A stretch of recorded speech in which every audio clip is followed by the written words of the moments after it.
Então, meu nome é Isadora, fiz minha formação, né, de oftalmo, retina, neurooftalmo toda na Unicamp, e agora eu continuo no serviço, no doutorado. Então, é um prazer estar aqui hoje falando sobre PAN e AMN.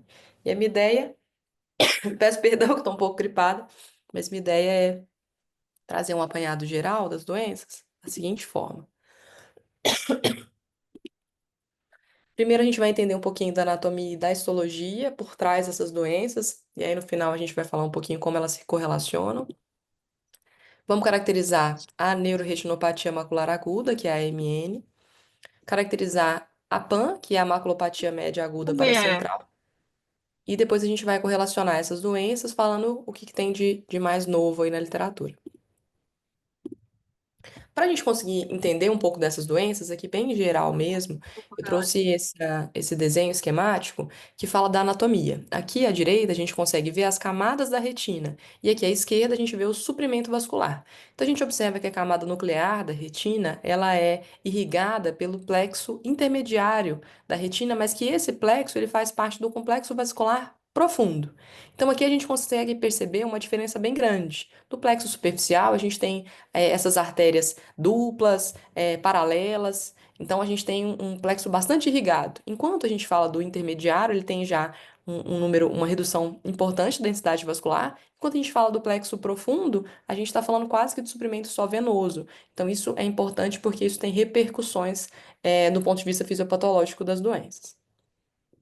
Correlacionando aqui as imagens de OCT com a histologia, aqui a gente observa as camadas da retina, e aí, muito importante, queria só chamar a atenção para a gente lembrar da camada nuclear interna e da camada nuclear externa. A gente vai falar muito dessas duas camadas hoje, e a gente vai lembrar que o plexo aqui, né, o plexo superficial da retina, ele vai até aqui. Então, daqui para baixo, a nuclear interna para baixo, a gente já está falando de plexo profundo.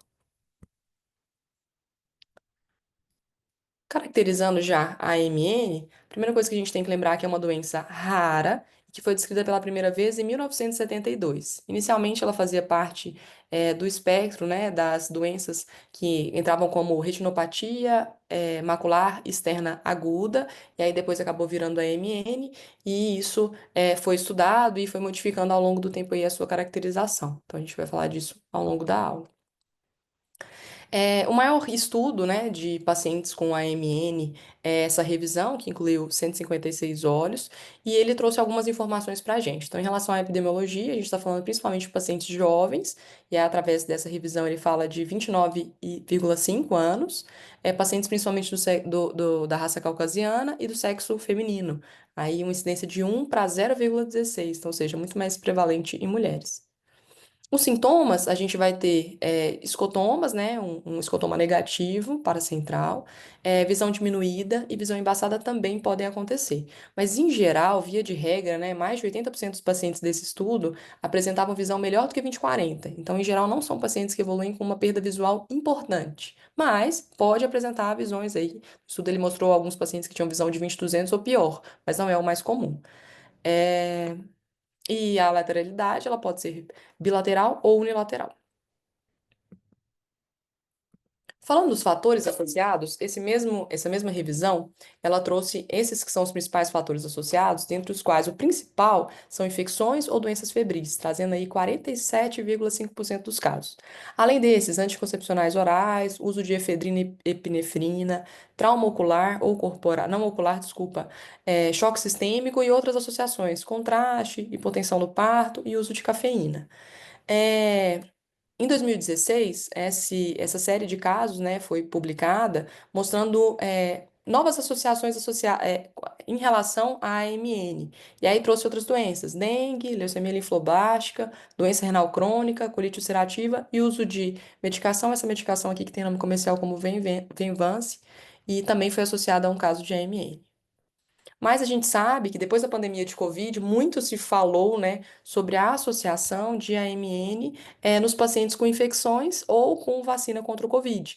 Então, existem uma série de estudos na literatura, alguns mostrando uma correlação fraca, os estudos, principalmente de coxo, não conseguiram mostrar essa correlação tão direta, mas parece haver, né, uma coincidência de pacientes com AMN associada tanto à infecção do Covid quanto a vacina contra o Covid, em específico a vacina de RNA. Mas é importante lembrar que outras vacinas podem estar associadas a outros medicamentos. Então, até injeção de anti-VEGF já foi associado a AMN. A gente vai lembrar aí que são realmente vários fatores que podem ser associados. Falando um pouquinho da fisiopatologia, ela é desconhecida, né? Ela é incerta, não se sabe a fisiopatologia da AMN, mas acredita-se principalmente no comprometimento do plexo vascular profundo e da coroa capilar. Um fator que é importante saber é que essa região ali, próxima à região macular, ela tem aquelas watershed zones. Eu vou falar um pouco disso mais para frente, mas são regiões de fragilidade, fragilidade do ponto de vista de demanda de oxigênio. Então, são áreas que tendem a sofrer mais. Então, por isso a gente associa essas áreas à questão da isquemia. Depois que a AMN foi associada, né, principalmente com essas infecções de Covid e uso da vacina, alguns autores, né, correlacionam com um quadro inflamatório crônico e que essa inflamação geraria microtrombos. Então, existe uma teoria de que esses microtrombos levariam à isquemia e, consequentemente, à AMN, e isso também é linkado na literatura, mas tudo realmente muito incerto.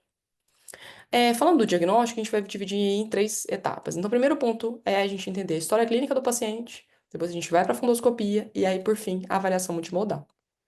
Falando da história clínica, a gente está falando então de uma mulher jovem, de início súbito, com um ou mais escotomas paracentrais que podem ser uni ou bilaterais. Em geral, tem pródromo viral ou outras associações. Lembra que eu falei que a principal associação é realmente as doenças febris, né, os quadros gripais.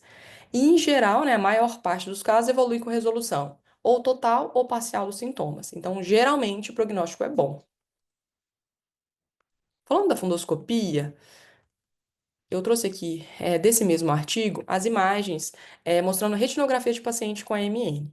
A gente observa que as lesões da AMN são lesões discretas no exame de fundo de olho. Elas podem ter uma coloração meio amarronzada, não sei se dá para ver meu mouse aí, mas aqui eu estou apontando, dentro do quadrinho dá para ver também. Mas são lesões meio amarronzadas, meio acinzentadas, elas podem ter padrão em forma meio que de lágrima, ou um padrão meio petaloide, ou oval. Então, em geral, são lesões discretas, cinza, amarronzadas, que estão ali próximo da região macular. Aqui as mesmas imagens, mas um pouco mais aproximado, para a gente tentar identificar. Mas mesmo assim, vocês percebem que são alterações muitas das vezes sutis. E é por isso que o que ajudou muito no diagnóstico foi a questão do OCT. O OCT realmente trouxe muito mais informação, porque a gente consegue diagnosticar com muito mais facilidade. Lembrar que essas lesões, elas podem ter associadas hemorragias intrarretinianas, e isso é importante, porque isso às vezes ajuda a gente a fechar o diagnóstico. Então aqui a gente vê a hemorragia, que adjacente à hemorragia a gente observa uma lesão bem bonitinha aqui em formato de gota, e a gente consegue identificar ela aqui no maior aumento. Falando da avaliação multimodal, vários exames podem ser realizados, né? E dentre os quais, o principal é o Near Infrared. Por quê? Porque ele consegue identificar as lesões com muito mais facilidade. Além deles, OCT estrutural, OCTA e autofluorescência de fundo. Existem outros exames que podem ser utilizados, eu vou falar deles um pouquinho para frente. Falando do Near Infrared, aqui a gente consegue observar a mesma imagem que eu mostrei, no Near Infrared fica muito mais fácil de identificar, a gente consegue perceber esse padrão. É interessante lembrar que esses pacientes, essa mesma imagem que a gente observa, normalmente é a queixa do escotoma do paciente, tem esse mesmo formato. Então, a tela de Amsler pode ser utilizada, porque aí o paciente consegue desenhar e documentar bem o tipo de escotoma que ele está tendo. Aqui, mesma coisa, né? São aquelas mesmas imagens, a gente consegue perceber muito discreta aqui na retinografia, mas o infrared realmente ajuda bastante. Aqui na outra imagem a gente observa aqui uma lesão maior aqui, paracentral, e aqui a mesma imagem também maior vista no infrared. Dando sequência, então a gente vai para o OCT Spectral Domain e ele realmente revolucionou o diagnóstico da AMN. Por quê? Porque ele começou a mostrar essas imagens que davam para ser vistas no infrared, mas que mostravam no OCT esse padrão em banda. E essa banda, ela acontece na camada nuclear externa. Isso é muito importante porque faz parte da definição da doença. Então, a gente não está falando aqui de nuclear interna, a gente está falando de nuclear externa, que pode envolver a plexiforme externa e pode se estender ali para os fotorreceptores, não pode ter acometimento da zona elipsoide. Isso é importante, porque esses pacientes, a gente consegue perceber esse padrão e essa extensão da lesão até a camada externa ali, a camada dos fotorreceptores. Esse paciente, a longo prazo, né, ele sai desse padrão de hiperreflexão, né, essa banda hiperreflectiva densa, para um padrão mais pontual, mais discreto ao longo do tempo, e ocorre um afinamento ali da camada nuclear externa a longo prazo. A camada nuclear, perdão, a camada plexiforme e é, é, a camada de fotorreceptores, né, a zona elipsoide, ela pode ter disrupção que pode se permanecer ou pode ter resolução ao longo do tempo. Então, aqui é um paciente que, ó, evoluiu com melhora daquele padrão de hiperreflectividade, afinamento da nuclear externa, e esse paciente, por exemplo, evoluiu com melhora do padrão ali também da zona elipsoide. Então, não necessariamente o paciente vai ter, essa lesão sendo mantida, e é por isso que a gente fala de um prognóstico melhor. Aqui é uma avaliação multimodal do paciente, e aí correlacionando aquilo que eu havia dito. O paciente, numa tela de Amsler, ele demonstra esse escotoma, e esse escotoma, ele diretamente correlaciona ali a imagem que a gente vê no infrared. Lembrar que a retinografia, às vezes, é difícil realmente da gente perceber essas lesões, então o infrared ajuda bastante, e o OCT estrutural, ele realmente confirma o diagnóstico.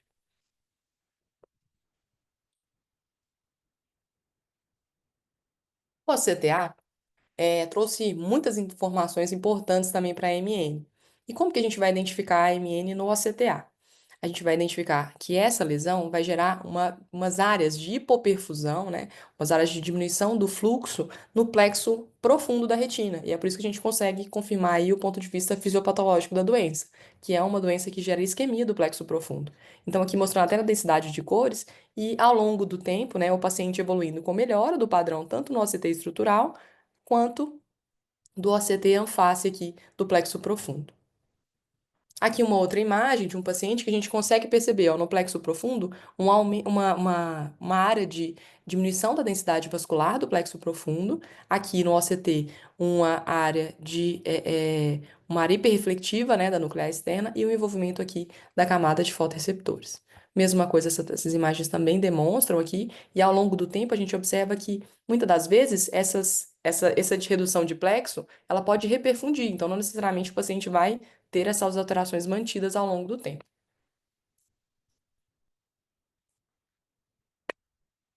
A autofluorescência de fundo, ela pode ser utilizada também, mas, em geral, ela é bem sutil. Então, às vezes, ela não consegue ajudar muito no sentido do diagnóstico da doença. Então, aqui é um paciente com AMN e que a autofluorescência tem alteração, mas muito sutil. Quando a gente pega esse mesmo paciente e faz o infrared, a gente realmente consegue identificar as lesões e o OCT estrutural ele confirma. E aqui nas imagens de superior para inferior, a gente consegue observar a evolução em que o paciente sai dessa faixa hiperreflectiva para um afinamento depois da camada nuclear externa ao longo do tempo. Então, a autofluorescência pode ser utilizada, mas a gente vai lembrar que ela não é o principal exame para diagnosticar a MN. Os outros exames que podem ser utilizados, aí a gente tem a cabrimetria visual, em que o paciente vai apresentar um escotoma paracentral, a angiofluorescenografia, que em geral vai ser normal, então mais ou menos 74% dos pacientes avaliados no estudo mostrou uma angiofluorescina normal, porque a gente está falando de a angiofluora avalia principalmente o plexo superficial, então ele não consegue identificar também as alterações do plexo profundo. Da mesma forma, a endocrinina verde, mais de 80% também apresentou exame normal. A eletroretinografia de campo total normalmente não apresenta alterações, mas a multifocal pode mostrar diminuição de amplitude e diminuição de tempo implícito. Então, não é a maior parte dos pacientes que fazem, né? Então, no estudo mesmo foram poucos pacientes que fizeram, mas os pacientes que fizeram demonstraram alteração. O mesmo também vale para a óptica adaptativa. Um número pequeno de pacientes consegue fazer o exame, mas demonstra uma densidade reduzida aí de fotoreceptores e isso pode ter uma recuperação incompleta ao longo do tempo. Só para a gente entender bem a evolução do quadro da MN, essa imagem ela mostra inicialmente o paciente, depois de uma semana em que a gente observa que a hiperreflectividade em faixa ela acaba virando uma hiperreflectividade mais pontual. Ao longo do tempo, isso vai se atenuando até o ponto em que a gente não observa tanta hiperreflectividade, a gente observa um afinamento. E nesse caso, a gente vê que tinha disrupção aqui da zona elipsoide e que ao longo das 4 semanas o paciente teve resolução do quadro, elas foram reestruturadas. E por isso a gente correlaciona então a questão do prognóstico visual bom. Falando de AMN, então, a gente vai passar para a PAN. A PAN foi descrita pela primeira vez em 2013 por David Sarraf, e autores colaboradores. Por definição, a PAN não é uma doença. Então, a PAN é um achado de OCT. E é por isso que ela só veio para fazer diagnóstico, né? E por volta de 2013 que a gente já tinha esse exame bem estabelecido. É um achado em que a gente tem uma faixa hiperflexiva ao nível da nuclear interna, que pode ou não ter extensão para plexiforme interna ou plexiforme externa. É interessante lembrar que, quando foi descrita pela primeira vez, ela foi descrita como uma variante da MN. Então, os autores acreditavam que ela era uma MN mais superficial. E muitos achavam até que ela era do plexo superficial da retina. Mas hoje a gente sabe que não. Ela pertence ao plexo profundo, ela está ali no plexo intermediário, que faz parte do complexo vascular profundo. E ela não é considerada um tipo de AMN. Então, ela é considerada uma entidade à parte, um achado de exame associado a várias doenças. A fisiopatologia da PAN tem sido muito estudada, e a gente vai falar disso porque realmente o número de estudos, né? Esse artigo é bem interessante, ele foi publicado esse ano, é uma revisão, e ele fala bastante desse ponto de vista fisiopatológico. E aí vocês vão entender que mais pra frente isso está sendo bastante estudado no momento. E por que que acontece a PAN, então? Então, o primeiro ponto que a gente tem que entender é que a gente tem uma hipóxia do tecido retiniano intermediário. Esse tecido retiniano que está ali no meio, né, no ponto intermediário, ele está numa zona, já é uma zona hipóxica. Então, já é uma zona suscetível a ter hipóxia. E ao longo do tempo, porque ele não é irrigado nem pelo plexo intermediário, né, pelo plexo, perdão, superficial, nem pela coro capilar. Então, é por isso que é uma região que já tem alta suscetibilidade a ter hipóxia. Além disso, existe a vulnerabilidade da watershed zone. E aí, esse artigo aqui, ele é bem interessante, porque ele consegue explicar isso melhor. Vou tentar explicar da forma mais didática possível, mas aqui a gente tem um corte, como se fosse um corte de exame da mácula. Aqui na parte superior, onde está escrito FAS, é a zona vascular, a zona vascular da fóvea. Essa zona vascular da fóvea, em volta aqui, é como se eu estivesse olhando a mácula de lado. Aqui a gente observa que os vasos, né, as principais artérias, elas irrigam, principalmente essa região que está meio de rosa aqui. Perto dessa região de rosa, a gente tem a região de azul, que seria uma zona de penumbra, ou seja, uma zona que já não recebe tanto oxigênio. E do lado a gente tem uma zona branca, ou seja, uma zona que não está recebendo oxigênio. Na verdade, essa zona tem vênulas. E onde que acontece principalmente o retorno desse sangue. Então, seja um sangue bem pouco oxigenado, praticamente anóxico, ou seja, sem oxigênio. Então, aqui a gente tem as watershed zones. E é justamente nessas regiões que acontecem a PAN, a hiperreflectividade. Então, aqui correlacionando, olha aqui o OCT aqui embaixo, onde a gente tem a watershed zone, é onde tem a isquemia e é onde a gente identifica a faixa hiperreflectiva no OCT. Onde tem vascularização, muitas das vezes fica hiporreflectivo. Então a gente vai entender isso quando a gente olhar o ACT, vocês vão lembrar desse quadro aqui. Então lembrar que essas zonas são zonas de vulnerabilidade, e é por isso que é mais comum de acontecer nela. Essa imagem é muito interessante porque ela mostra que, quando o paciente apresenta a PAN, o escuro aqui seria as áreas de não perfusão e o claro as áreas de perfusão. Olha como essa perfusão ela preserva a área perivascular, enquanto a área que tem ali as vênulas, ela não tem fluxo. Ela só está recebendo um sangue não oxigenado. Então, ou seja, é ali que vai acontecer a isquemia. Então, é nessas regiões que a gente tem que se preocupar. Falando mais daí da fisiopatologia, a gente tem também a dinâmica do plexo capilar, onde a gente tem que o plexo superficial, né, que é ali muito vascularizado, tem ali vascularização a perfusão dupla, paralela, ela não invade ali, não acomete o plexo profundo, e o plexo profundo que tem suprimento principalmente venoso, ou seja, já é uma região que tem suscetibilidade a ter áreas de isquemia. Além disso, do ponto de vista até anatômico, o plexo profundo da retina, ele é irrigado por pequenas arteríolas. E essas arteríolas, elas são menores do que as vênulas. Então, por questão anatômica, já existe uma suscetibilidade maior à isquemia, porque o que drena está sendo maior do que o que irriga. Além disso, existe a suscetibilidade da camada intermediária da retina. Essas regiões têm uma alta atividade metabólica ali das células horizontais. E essa alta atividade metabólica associada a uma baixa oferta de oxigênio, muitas das vezes associa a dano isquêmico. Quando a gente fala da etiologia da PAN, a gente vai falar de um monte de doença. Esse quadro aí traz todas as doenças que já foram correlacionadas à PAN. Então, são várias. Então, para não ficar muito extenso, eu trouxe no quadro o que a gente associa às principais doenças, que é oclusão de veia de retina, oclusão de artéria de retina, e a oclusão de artéria a gente vai falar principalmente da oclusão de artéria incompleta. Eu vou falar isso mais para frente, vocês vão entender melhor, mas é principalmente a incompleta. Retinopatia hipertensiva e diabética, retinopatia falciforme, né? E retinopatia de Putcher. Além disso, várias outras, né? Todas essas aí são associadas, mas é menos frequente. Falando do diagnóstico, assim como eu fiz com a MN, a gente vai falar de história clínica, fundoscopia e avaliação multimodal. Da história clínica, a gente está falando aqui de um paciente de idade média, 50 a 60 anos, ou seja, um paciente mais idoso. A gente não está falando de uma jovem, de uma mulher jovem, de uma doença rara. Aqui a gente está falando de uma doença muito mais prevalente. Que, em geral, esse paciente ele tem uma vasculopatia retiniana subjacente ou uma doença sistêmica conhecida. Isso é muito importante. Paciente que tem PAN, que não tem nada, ele precisa ser investigado, porque às vezes ele tem alguma coisa que você não está conseguindo diagnosticar. Então é super importante identificar e realmente vasculhar esse paciente para identificar se ele realmente não tem alguma doença sobrejacente. E esse paciente vai vir para você com uma queixa de escotoma negativo para central.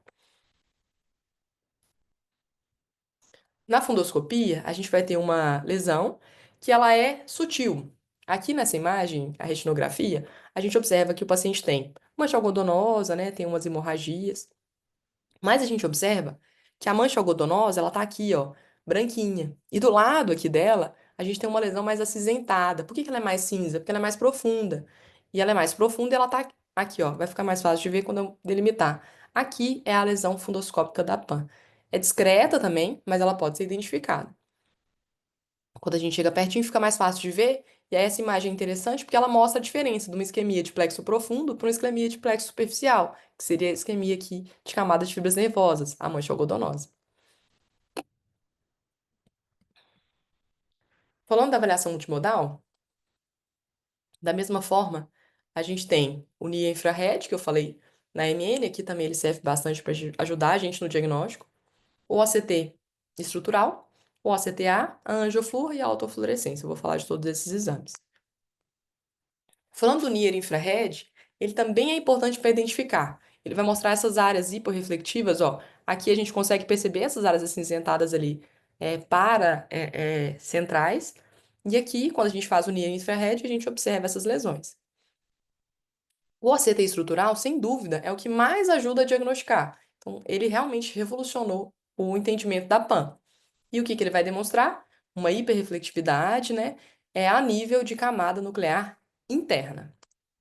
Esse padrão pode ser contínuo, como é mostrado aqui à esquerda, ou salteado, em salto, que é esse padrão que vem e passa. E aí esse padrão ele se associa com um tipo específico de PAN. Eu vou falar no slide subsequente, quando a gente falar sobre OCT-A e como isso é importante hoje para a gente entender melhor a PAN. Então, ou seja, pode ter esses dois tipos de padrão. Lembrar que isso é diferente da MN. Aqui a gente está falando de uma lesão de nuclear interna, diferente da MN, que é de nuclear externa. Aqui, aquela mesma imagem de retinografia mostra uma lesão, né, uma hiperreflectividade em banda acometendo a nuclear interna. Da mesma forma, né, o paciente que eu mostrei o NIR infrared, aqui também mostra esse padrão em banda aqui na nuclear interna que a gente consegue ver fechando o diagnóstico de PAN. Uma coisa bem interessante para a gente entender é que a PAN, ao longo do tempo, ela inicia, né, com uma hiperreflectividade aqui, nesse caso até uma hiperreflectividade em salto, né, ela vem, interrompe, depois ela continua, e ao longo do tempo ela evolui para um afinamento da camada nuclear interna. Então aqui essa imagem ela mostra bem. Acontece um afinamento, a gente tem dificuldade para identificar a nuclear interna, e isso faz com que a plexiforme externa se eleve e cria esse padrão. Então, isso aqui é bem sugestivo de uma PAN que já entrou em processo de resolução. O CTA, Assim como eu falei, né, anteriormente na MN, a gente está falando de doença de plexo profundo da retina. Então, o ACTA vai mostrar umas áreas de hipoperfusão de plexo. À esquerda aqui, né, A, C e D, são imagens do paciente que ao longo do tempo, ele evoluiu com melhora desse padrão. Ao longo de 3 meses, ele melhorou o padrão de perfusão. Então, em geral, esse paciente ele pode realmente apresentar essa resolução ao longo do tempo. Mas o ACTA tem sido muito usado não para poder identificar tanta questão do plexo, mas para identificar isso aqui. O ACT Anfase está sendo muito elencado para PAN, primeiro, para entender o padrão da PAN, e segundo, para identificar a extensão e a gravidade da PAN. Existem dois padrões principais quando a gente faz o padrão Anfase, que é o padrão em Samambaia e o padrão globular. Qual a importância deles? Lembra quando eu expliquei sobre a anatomia, eu falei de preservar ali o plexo perivascular? Olha aqui, é a mesma coisa. Aqui na imagem cinza seria o plexo normal. Então a gente tem o plexo perivascular, ó, preservado. E aqui é a região da isquemia, essa região do cinza mais claro. A gente observa que está preservando, então ele dá esse padrão em Samambaia. Enquanto o padrão globular, ele não respeita esse limite perivascular. Ele acomete tudo. Então a gente está falando que o padrão globular é um padrão mais grave. O paciente já teve uma isquemia que não está preservando nada. Tudo aquilo foi acometido. Isso é interessante porque você imagina, se eu faço um corte de OCT aqui nessa imagem, como que ele vai apresentar? Uma hiperreflectividade em salto. Aqui tem, aqui não tem, aqui tem. Enquanto esse padrão aqui vai mostrar um padrão mais contínuo. Então, padrão mais contínuo no OCT estrutural ou um padrão globular fala a favor de um quadro mais grave. Aqui, só para elucidar melhor, aqui tem um paciente com uma oclusão de ramo, né, de artéria, em que a gente observa que no plexo profundo uma redução, a gente observa que é uma hiperreflectividade nuclear interna, e quando a gente faz o OCT alface, a gente vê esse padrão globular, ou seja, um padrão mais grave. Diferente desse padrão em samambaia, em que o paciente tem preservado aqui perivascular a circulação.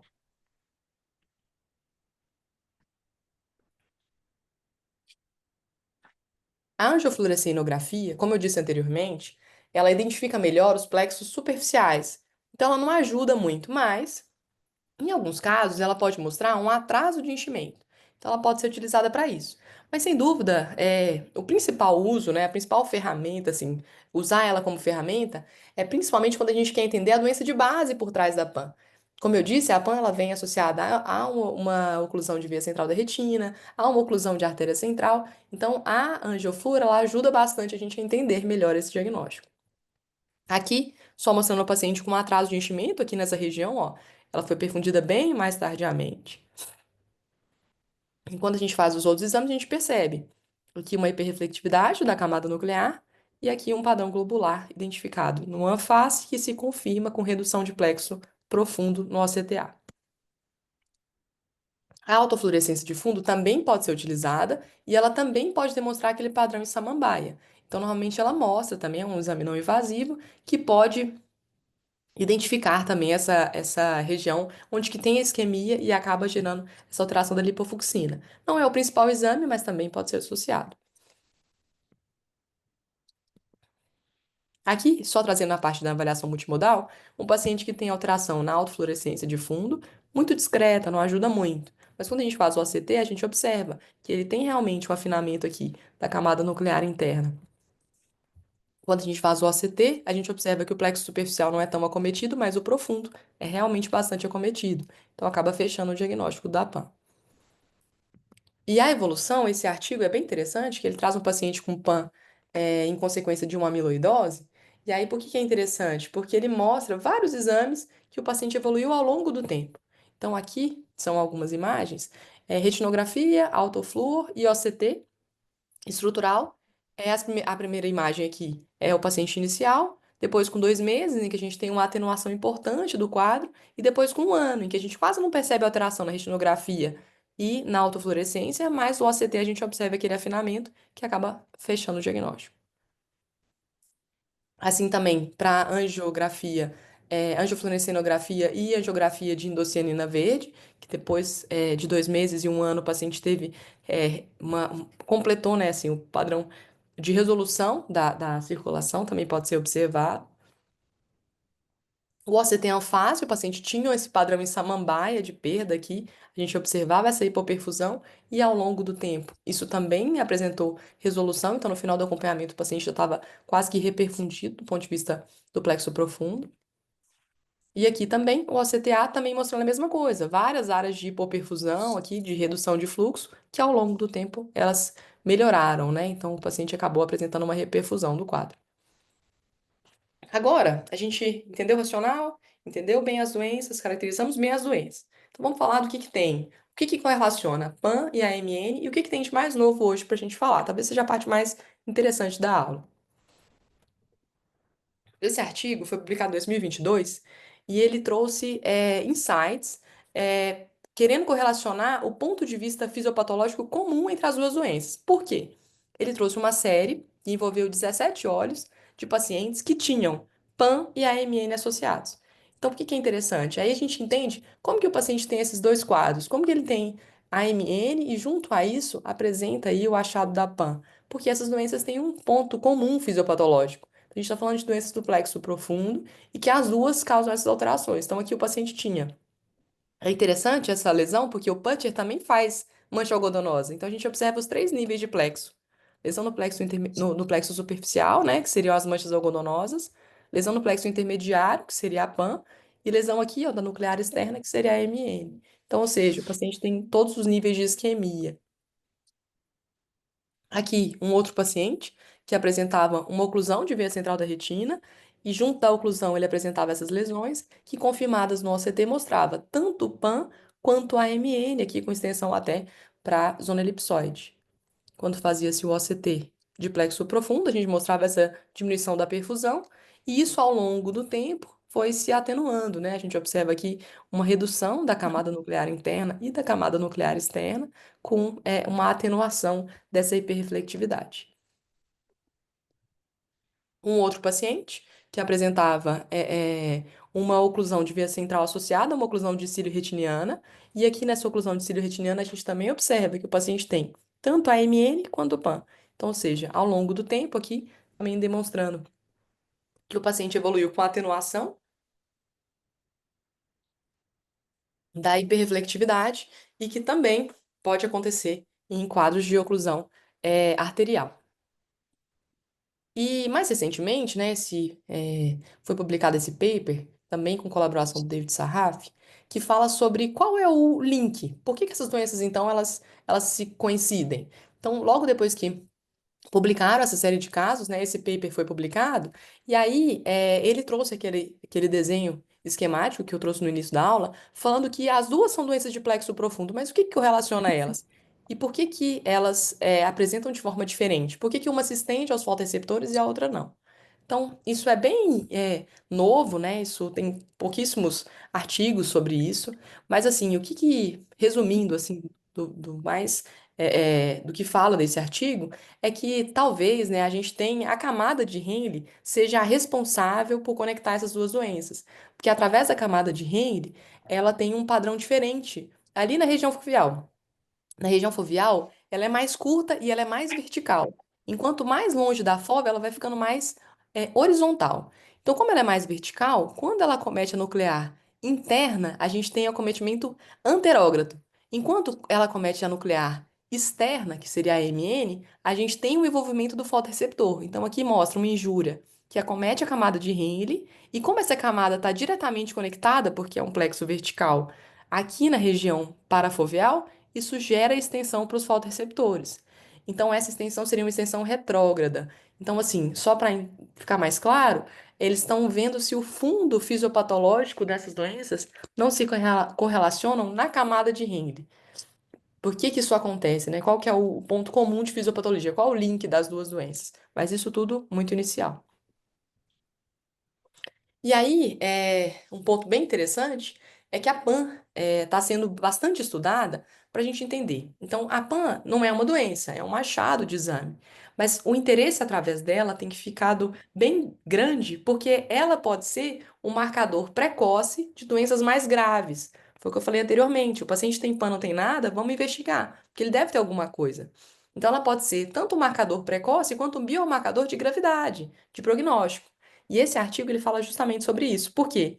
Ele pegou casos de pacientes com PAN em que tinha associação oclusão de veia de retina ou uma oclusão de artéria incompleta. Então, vou mostrar para vocês esse caso. São três casos. No primeiro caso, é um paciente que apresentava 20/20 de visão e chegou para fazer o exame. Aqui a gente observa que ele tem alterações, ó, paracentrais. Quando a gente faz o OCT, a gente confirma PAN. Quando a gente faz o OCT en face, a gente confirma realmente a isquemia e esse padrão em Samambaia. Esse paciente com 20/20 de visão e quase nenhuma alteração na retinografia voltou uma semana depois. E aí o que que ele apresentava? Uma oclusão. Ele acabou ocluindo. A PAN ficou muito mais extensa, muito mais pronunciada e apareceram hemorragias no exame de fundo de olho. Então, será que a PAN não estava sendo um prenúncio da oclusão? Será que ela não estava avisando, ó, esse paciente está ocluindo, esse paciente está ocluindo? Então, talvez é interessante a gente focar um pouco nisso. O caso 2 é de um paciente que deu entrada com visão de 20/100. Ele tinha manchas algodonosas, né, algumas hemorragias e tinha o padrão da PAN aqui, um padrão em salto. Esse paciente, quando fazia a angiofluorescinografia, ele mostrava um atraso de enchimento, um atraso discreto, e no ANFAS ele mostrava esse padrão em Samambaia, ou seja, confirmava realmente o diagnóstico de PAN e aquele PAN em salto, né? Ou seja, uma PAN inicial, uma PAN não tão ruim, uma PAN de prognóstico melhor. Esse mesmo paciente fizeram a investigação, levaram ele na urgência e falaram: ah, ó, não é AVC, tá tranquilo, tudo certo. 5 dias depois, ele fez oclusão de artéria central. Então, ou seja, talvez se esse paciente fosse diagnosticado, será que a gente não teria alguma coisa para fazer? E aí, talvez esse paciente não teria evoluído para uma oclusão de artéria central completa, porque ele tinha uma oclusão incompleta associada a PAN. E aí ele acabou, 5 dias depois, evoluindo para uma oclusão completa. E aí eles mostram o caso 3. O caso 3 é de um paciente que tinha 20/25 de visão, e na biomicroscopia mostrava mancha algodonosa, alterações aqui acinzentadas, perimaculares, né? Tinha um atraso de enchimento na autofluorescência. E aí, quando eles fizeram o OCT, mostrava esse padrão, né, de hiperreflectividade aqui de camada nuclear interna em salto, ou seja, uma PAN em salto. Aquele padrão provavelmente em Samambaia, se a gente fizer o OCT em face. Nesse paciente, fizeram a investigação. Levaram ele na urgência e falaram, ó, vamos avaliar se esse paciente não tem AVC. A gente está falando de uma oclusão de artéria central, a gente tem que lembrar sempre que tem que fazer a investigação. Nessa investigação, acharam que o paciente estava com oclusão de artéria central, mas uma oclusão parcial, uma oclusão incompleta. Eles acharam melhor, o neurologista, iniciar tratamento para o paciente. Então, eles fizeram AS, né? 81 miligramas, né? A aspirina, e a atorvastatina, 80 miligramas. Esse paciente evoluiu depois de 4 meses com melhora do padrão. A visão continuou de 20/25 e ele teve resolução, tanto da PAN, né, quanto daquelas manchas algodonosas. Então, só assim, essa é a conclusão do artigo. Ele fala: o paciente que tem PAN, você não sabe qual é a causa logo de cara, mas às vezes alguns achados falem pra gente, ah, isso aqui é mais de oclusão de veia central, isso é mais de oclusão de artéria, e sendo oclusão de artéria parcial, talvez exista a possibilidade de a gente tratar esse paciente antes que ele evolua para uma oclusão completa. Só lembrar que tem muita crítica em cima disso. A gente está falando de um número de casos extremamente restrito, e a gente não sabe quantas oclusões parciais viram oclusões totais. Então, ou seja, às vezes o paciente nem ia evoluir para uma oclusão completa. Então, assim, é tudo muito inicial, mas talvez seja uma luz no fim do túnel para a gente pensar de um biomarcador, de um achado precoce, para identificar e talvez tratar esse paciente que às vezes vai ter uma perda realmente irreversível. Obrigada a todos.